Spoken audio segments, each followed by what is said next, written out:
As global leaders arrive in Baku, Azerbaijan for COP29, the shadow of Donald Trump's election victory looms large over this critical climate summit.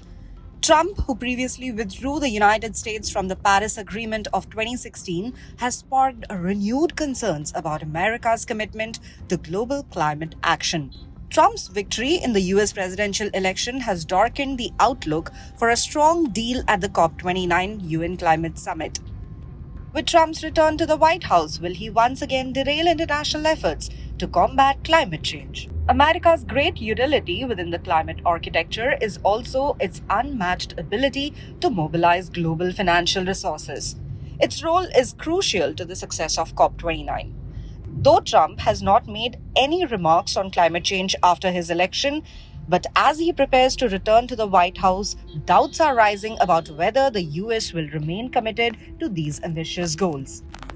To the debate of probably expanding the space of donor countries to reflect also some of the rather rich developing countries who are already contributing to climate finance but don't want it to be reported at the same level as the rich countries currently do. If we look back to when Trump was last elected, we had the COP in Marrakesh right after. We saw a lot of uncertainty and concerns for the first hours, and that's natural. We see that again now. But afterwards, you saw countries coming together again and really being keen to negotiate the outcomes. So even this year, now that we have the result already, I expect a lot of leaders to actually step up and say and feel the need to clearly distance themselves from the climate denialism that he talks about. And there's other things that are driving it, market demand, prices, renewable prices coming down, battery storage going up. So there's a lot of momentum in the system. And I think what we don't know is how other countries are going to respond. So the big thing is going to happen at COP when we start to see other countries coming out. They've got time to think what they're going to do, and we'll see and get a temperature take at that point. During his campaign, the Republican nominee had promised to put America first, even if it meant abandoning international climate agreements. Known for his climate skepticism, he has long viewed the global climate framework as an unfair burden on the United States, one that allegedly gives economic advantages to China.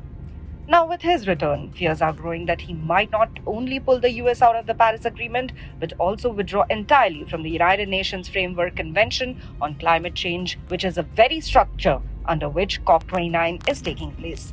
In his previous term, Trump's administration relaxed rules on oil and gas, supporting more fossil fuel use and moving away from climate goals. This approach goes against COP29's mission to gather resources to cut emissions and tackle serious climate issues. If the US pulls out of these agreements, keeping global temperature rise within 2 degrees Celsius, if not 1.5 degrees from pre-industrial times, cannot be achieved.